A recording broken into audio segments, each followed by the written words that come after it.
तो वेलकम है दोस्तों, नमस्कार है आप सभी का। देखिए, झारखंड में ग्रेजुएट अप्रेंटिस का लगभग जितना भी यूनिवर्सिटीज़ था उन सभी में रिजल्ट आने लगा है। एक बार मैं आपको रिपीट कर देता हूँ, ठीक है। सबसे पहले आता है हमारा Vinoba Bhave university BBU, then आता है हमारा रांची यूनिवर्सिटी RU, फिर आएगा हमारा BBMKU, ठीक है। उसके बाद आता है NPU नीलांबर पीताम्बर यूनिवर्सिटी, फिर आता है कोल्हान यूनिवर्सिटी चाईबासा, देन आता है हमारा DSPMU, ठीक है। और फिर आता है हमारा एक जमशेदपुर वुमेंस यूनिवर्सिटी। इतने यूनिवर्सिटीज़ में झारखंड ग्रेजुएट अप्रेंटिस के लिए फॉर्म अप्लाई किए गए थे। उसमें से अभी तक 2 यूनिवर्सिटीज़ का रिजल्ट आ चुका है, ठीक है। एक है आपका BBU विनोबा भावे यूनिवर्सिटी और एक है आपका इसका RU रांची यूनिवर्सिटी, ठीक है। तो देखिए, BBU का तो डॉक्यूमेंट्स वेरिफिकेशन हो गया, ठीक है। आप सबको मालूम है 5 तारीख को था, 5 तारीख से स्टार्टिंग था। अब आपका रांची यूनिवर्सिटी का यहाँ पे टोटल मैं पहले आपको नोटिस दिखाता हूँ, उसके बाद पेपर कटिंग, उसके बाद आपको ये दिखाऊंगा तो ज़्यादा बेटर समझ में आएगा, ठीक है। तो चलिए देखते हैं। सबसे पहले इसको एक बार पढ़ लीजिए, तब आपको ज़्यादा बेटर से अच्छे से समझ पाएंगे, ठीक है। ये मैं अभी स्पेशली रांची यूनिवर्सिटी का बात करूँगा, उसके बाद जितने भी अदर यूनिवर्सिटीज़ हैं उन सभी का जैसे ही रिजल्ट आएगा मैं आपको तुरंत अपडेट दे दूंगा। फिलहाल रांची यूनिवर्सिटी के लिए बात कर लेते हैं। तो यहाँ पे 3500 फॉर्म आए थे, जिसमें से 2648 कैंडिडेट को सही पाया गया है, ठीक है। जो सही रूप से फॉर्म को भरे थे, सही वेरिफिकेशन हुआ है। कितना? 2648 कैंडिडेट। वेरिफिकेशन के लिए अभी जितना वैकेंसी है, लगभग 100 कितना वैकेंसी था यहाँ पे 156 वैकेंसी है, उसका 5 गुना, ठीक है। 156 के 5 गुना स्टूडेंट को बुलाया गया है फर्स्ट राउंड डॉक्यूमेंट्स वेरिफिकेशन के लिए, ठीक है। यहाँ पे देख लीजिए, बोला गया है कि अप्रेंटिस के 156 खाली पदों के लिए 706, 156 का 5 गुना 706 कैंडिडेट्स को 13 से डॉक्यूमेंट्स वेरिफिकेशन है, 13 तारीख से, ठीक है। और बोलिएगा अगर आपका इसमें लिस्ट में नाम नहीं है तब अब हम क्या करेंगे। अगर आपका लिस्ट में नाम नहीं है तो कोई बात नहीं, अगर इसमें 706 डॉक्यूमेंट्स वेरिफिकेशन में जाएंगे, इसमें से अगर सभी कैंडिडेट इसी बार सेलेक्ट हो जाएंगे तब तो सेकंड राउंड वेरिफिकेशन और नहीं होगा, ठीक है। लेकिन अगर कैंडिडेट बाहर रह जाते हैं किसी कारणवश, ठीक है, या वो नहीं ज्वाइन करते हैं, तब जो है फिर से सेकंड लिस्ट निकाला जाएगा डॉक्यूमेंट्स वेरिफिकेशन के लिए और फिर वहाँ से लिया जाएगा, ठीक है। अब चलिए देख लेते हैं किस किस डेट को किनका किनका है। तो यहाँ पे सबसे पहले टोटल 25 पेज का PDF है। इसमें सबका नाम दिया गया है, अलग अलग सेक्शन बांटा गया है। जैसे मैं दिखा देता हूँ। सबसे पहले ये आपका list of candidate documents verification. यहाँ पे देखिए पोस्ट का नाम है अकाउंट सेक्शन, ठीक है। अकाउंट सेक्शन में जैसे ही पार कीजिएगा, टोटल आपके अकाउंट सेक्शन में कितने कैंडिडेट्स को लिया गया है यहाँ पे पता चल जाएगा। 174 कैंडिडेट को सिलेक्ट किया गया है अकाउंट सेक्शन के लिए। फिर आपका लैब आता है, बॉटनी लैब, ठीक है। तो बॉटनी लैब में भी फिर कुछ कैंडिडेट को सिलेक्ट किया गया है, 27 कैंडिडेट। देन आता है आपका यहाँ पे केमिस्ट्री लैब, ठीक है।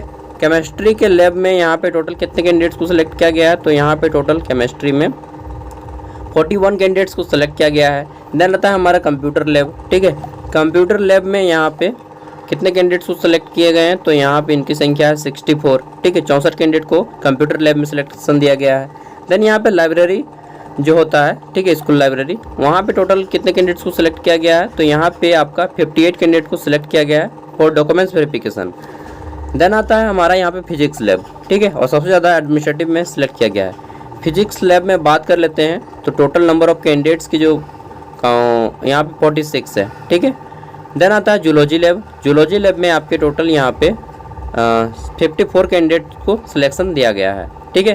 पोजीशन बात कर लेते हैं, सबसे ज़्यादा इसी में आपका जो जनरली BA वाले जो होते हैं कैंडिडेट, उसको दिया गया है वेरियस एडमिन सेक्शन। यहाँ पे जो है आपका बहुत ज़्यादा मात्रा में कैंडिडेट्स को सिलेक्शन दिया गया है। लगभग कितना है, 240 कैंडिडेट को यहाँ पे सिलेक्शन दिया गया है। अब जिनका भी इस लिस्ट में नाम है, आप लोग यहाँ पे सबसे पहले अपना जो फॉर्म भरते हैं उस टाइम पे चेक कर लीजिएगा, या फिर डायरेक्टली यहाँ पे जैसे है इसको, ठीक है, ये सर्च वाला बॉक्स आपके साइड में होगा, यहाँ पे अपना नाम सर्च कीजिएगा। सपोज दैट मैं यहाँ पे अपना नाम सर्च करता हूँ सागर, ठीक है। तो देखिए अगर कहीं पे मैच करेगा तो आपका तुरंत हाईलाइट हो जाएगा। 1 मिनट यार, अरे भाई साहब जस्ट वेट कीजिए। हाँ, इसका लिंक मैं दूंगा, सिंपली अपना नाम यहाँ से इस तरह से सर्च कीजिएगा। तो जहाँ भी आपका नाम है सागर, जैसे ये विद्यासागर भगत का है, मेरा नहीं है, ठीक है। तो इस तरह से आपका नाम यहाँ पे आ जाएगा, हाईलाइट हो जाएगा, ठीक है। इस तरह से हाईलाइट हो जाएगा। अगर नहीं हाईलाइट होता है और यहाँ पे आ जाता है, जैसे मैं यहाँ पे लिखता हूँ अपना नाम कंप्लीट, ये नॉट मैच फाउंड लिख देगा। दैट मीन्स कि आप इस बार सिलेक्शन नहीं हुए हैं, ठीक है। अगले बार अगर कोई कैंडिडेट यहाँ पे सिलेक्शन नहीं होता है तब आपको फिर डॉक्यूमेंट्स वेरिफिकेशन सेकंड निकाला जाएगा, उसमें आपको सिलेक्शन दिया जाएगा। लेकिन संभावना 0% है कि यहाँ पे शायद ही और बचे, क्योंकि जितने भी कैंडिडेट को यहाँ पे दिया गया है सभी जाएंगे और सभी यहाँ पे ज्वाइनिंग भी कर लेंगे, ठीक है, क्योंकि जॉब का मारामारी है हमारे कंट्री में। अब देख लेते हैं तो यहाँ पे क्या क्या आपको लेके जाना है। Ranchi university scheduled of documents verification NITS apprentice, ठीक है। यहाँ पे देख लीजिए 13 तारीख को किनका होगा, तो 13 जुलाई और 15 जुलाई, ठीक है। 13 जुलाई और 15 जुलाई को होगा अकाउंट सेक्शन, 14 जुलाई को नहीं होगा। 13 जुलाई को सीरियल नंबर 1 से लेकर के 42 तक को बुलाया गया है, ठीक है। कितना बजे, तो 10:30 से 2 बजे के बीच में। और सीरियल नंबर फिर 43 से लेकर के 82 तक को बुलाया गया है सेकेंड शिफ्ट में, ठीक है, 2:30 बजे से लेकर के 4:30 बजे। वहीं 15 तारीख को होगा फिर सीरियल नंबर 83 अकाउंट सेक्शन में, सीरियल नंबर 83 से लेकर के 128 तक और 129 से 174 तक सेकेंड सिटिंग में, ठीक है। आपको आधा घंटा पहले पहुंच जाना होगा रांची यूनिवर्सिटी, ठीक है। रांची यूनिवर्सिटी में होगा आपका डॉक्यूमेंट्स वेरिफिकेशन प्लस, ठीक है। वहाँ भी देख लेते हैं तो 16 तारीख को होगा बॉटनी और केमिस्ट्री लैब दोनों का, ठीक है। ऑल शिफ्ट वहाँ पे जाइएगा, आपको 10:30 बजे से दोनों का हो जाएगा। मतलब केमिस्ट्री वालों का फर्स्ट सिटिंग में होगा, सॉरी बॉटनी वालों का फर्स्ट सिटिंग में होगा, सेकेंड सिटिंग में आपका केमिस्ट्री वालों का होगा डॉक्यूमेंट्स वेरिफिकेशन, ठीक है। देन देख लेते हैं तो हमारा यहाँ पे 18 जुलाई 2024 से कंप्यूटर लैब वालों का होगा, ठीक है। सीरियल नंबर 1 से 40 तक और 41 से 64 तक हो जाएगा सेकेंड सिटिंग में, 18 तारीख को कंप्यूटर लैब, ठीक है। फिर लाइब्रेरी में जो लोग दिए हैं उनका जितना भी लाइब्रेरी वाले हैं 19 तारीख फर्स्ट सिटिंग में होगा। वहीं 19 तारीख सेकेंड सिटिंग में फिजिक्स वालों का हो जाएगा पूरा डॉक्यूमेंट्स वेरिफिकेशन। वहीं जूलॉजी का बात कर लेते हैं तो जितना भी है सब का एक ही सिटिंग में हो जाएगा फर्स्ट सिटिंग में, ठीक है, 20 तारीख को। 22 तारीख और 23 तारीख में जो एडमिनिस्ट्रेटिव सेक्शन है, ठीक है, इनका प्रशासनिक में सीरियल नंबर 1 से 60 तक होगा फर्स्ट सिटिंग, सीरियल नंबर 61 से 120 तक होगा सेकेंड सिटिंग, ठीक है। फिर 23 तारीख को फर्स्ट सिटिंग में होगा 121 से 180 तक, सेकेंड सिटिंग में 181 से 240 तक। जिनका जिसमें नाम आता है वो लोग उस टाइम पे पहुंच जाइएगा, ठीक है। अब डॉक्यूमेंट्स वेरिफिकेशन में क्या क्या लेके जाना है तो यहाँ पे क्लियरली मेंशन तो नहीं किया गया है, फिर भी मैं आपको बता देता हूँ, ठीक है। जैसा कि विनोबा भावे यूनिवर्सिटी में हुआ था। सबसे पहले आपका 10th का मार्कशीट लेके जाना है, ठीक है।